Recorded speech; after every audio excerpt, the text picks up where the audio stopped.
course, I'm joined by Nigel Farage, the big man. So, Nigel, quick reaction to the Lib Dems. Do you think they were doing some tactical voting? Nigel Farage, a prominent figure in British politics known for his fervent Euroscepticism and outspoken demeanour, recently launched a scathing attack on Labour Party leader Keir Starmer over his handling of the ongoing illegal immigration crisis on the UK's shores. Farage's critique, delivered with his characteristic bluntness, not only targeted Starmer's policies, but also questioned his capability to lead the country amidst such a contentious issue. This confrontation between Farage and Starmer has reignited debates around immigration, border security, and the broader political strategies employed by the Labour Party, making it a focal point in British political discourse. Before we start, hit the like and subscribe buttons for more exclusive news. Illegal immigration has long been a hot-button issue in the United Kingdom. That's for sure, Mr. Farage, but can I please put to you the immediate point by the Conservative Party straight away? They were saying, you've handed the keys to Sir Keir Starmer to allow Britain to rejoin the European Union. Particularly with the increasing number of small boats crossing the English Channel. These journeys, often perilous and orchestrated by human traffickers, have seen a significant rise over the past few years, placing immense pressure on the UK's border forces and sparking widespread concern among the public. The Conservative government has struggled to stem the tide. One thing that Davey is not doing is attacking Starmer at all, and vice versa. So you can see what the pattern's going to be. You know, in Surrey constituencies, places like that, Jeremy Hunt's seat, for example, Labour will put in almost zero effort, leave it to the Lib Dems. Leading to calls for more stringent measures and policies to address the situation. However, the Labour Party, under Keir Starmer's leadership, has been criticised for what many see as a lackluster and ineffective response to this escalating crisis.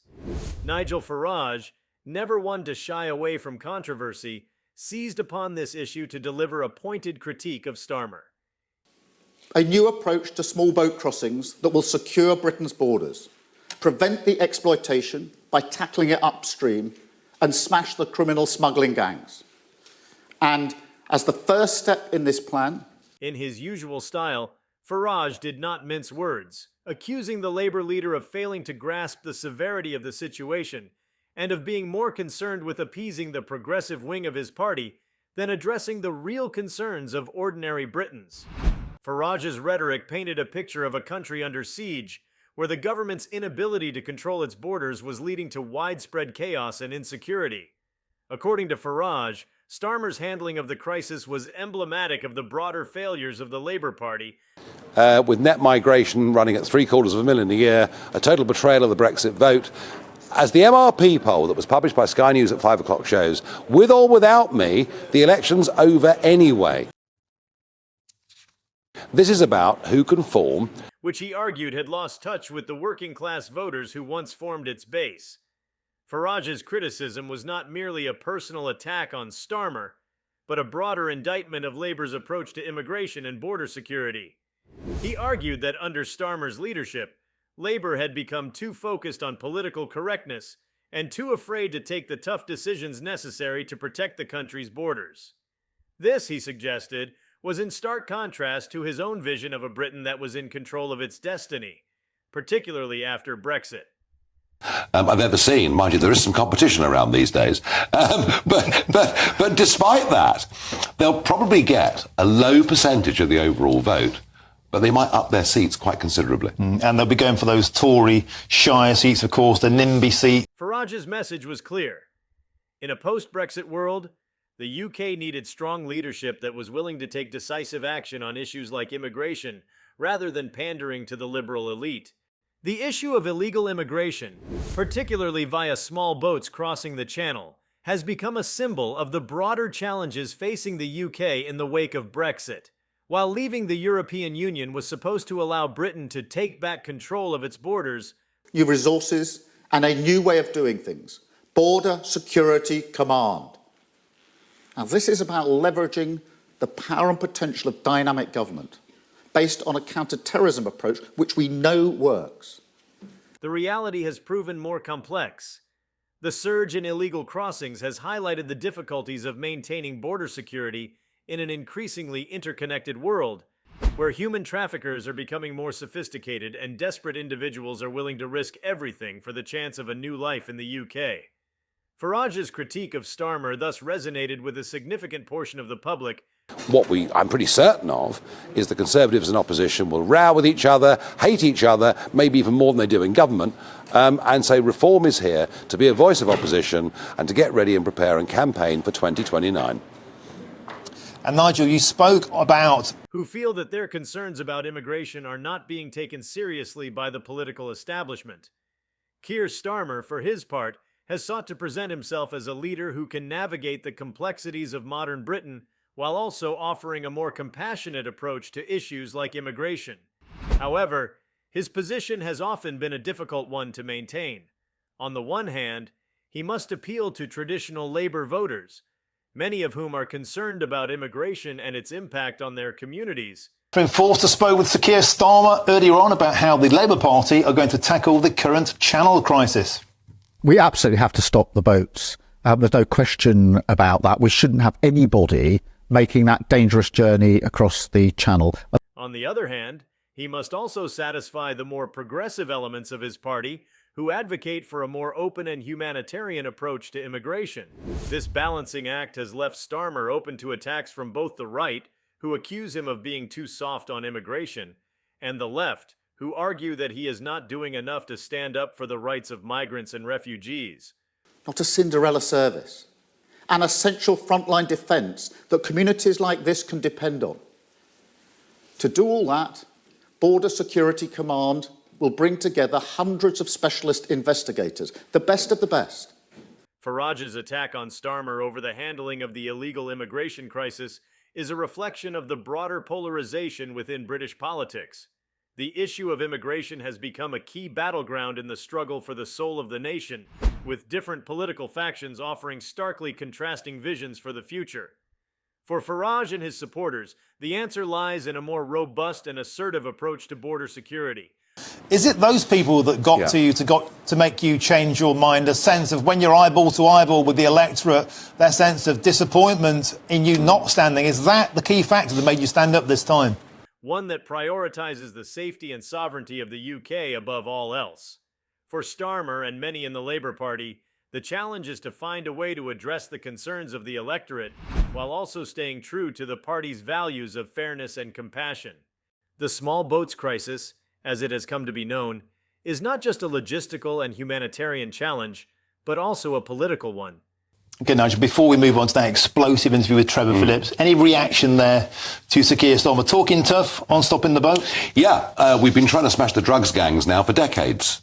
And every single year we have to admit that we haven't succeeded at all, that illegal drugs are being sold more heavily by gangs in this country than ever before, and indeed all over the world. And you can smash the gangs if you want to. The UK's departure from the European Union was supposed to mark a new era of control over immigration, yet the reality has been far from straightforward. The increase in illegal crossings has raised questions about the effectiveness of the government's immigration policies and the ability of the UK to enforce its own laws. Farage has been particularly vocal in highlighting these failures, using them as evidence of the need for a more radical approach to immigration control. That so often prevents collaboration between different institutions. Now, I've seen this firsthand at the Crown Prosecution Service many times. Good ambition is never enough on its own. One of the central points of Farage's criticism is his belief that Starmer is out of touch with the concerns of ordinary Britons. He argues that the Labour leader's approach to immigration is driven more by ideology than by practical considerations, and that this is symptomatic of a broader disconnect between the Labour Party and its traditional base. Farage's rhetoric suggests that Labour has become a party of the metropolitan elite. Everywhere, doing everything, question time, you name it, constituencies, Dover, everything. And number one, I think something's going on out there. I think there is the potential for a revolt against the political class is out there in a way I've not seen before. And number two, more concerned with virtue signaling and appeasing progressive activists than with addressing the everyday concerns of working-class voters. This narrative has proven effective in past elections, and Farage is clearly hoping that it will resonate once again. The tone of Farage's attack on Starmer also reflects the increasingly harsh and divisive nature of British political discourse. The immigration debate, in particular, has become highly charged, with both sides accusing the other of bad faith and moral failure. Farage's critique is couched in the language of betrayal and incompetence. You've got a criminal trafficking gang in Calais making between 2 and 3 million euros a week. You can bring them a death penalty.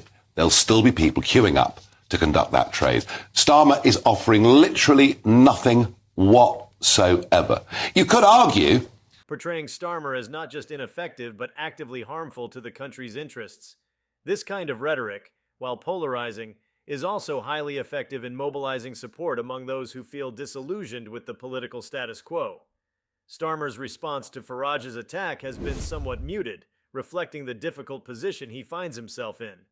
The Labour leader is aware that immigration is a sensitive issue, one that requires careful handling if he is to avoid alienating key voter groups.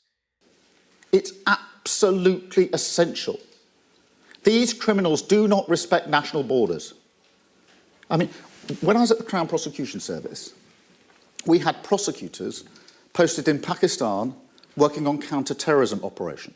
However, his reluctance to engage directly with Farage's criticisms has also left him vulnerable to the charge that he is not taking the issue seriously enough.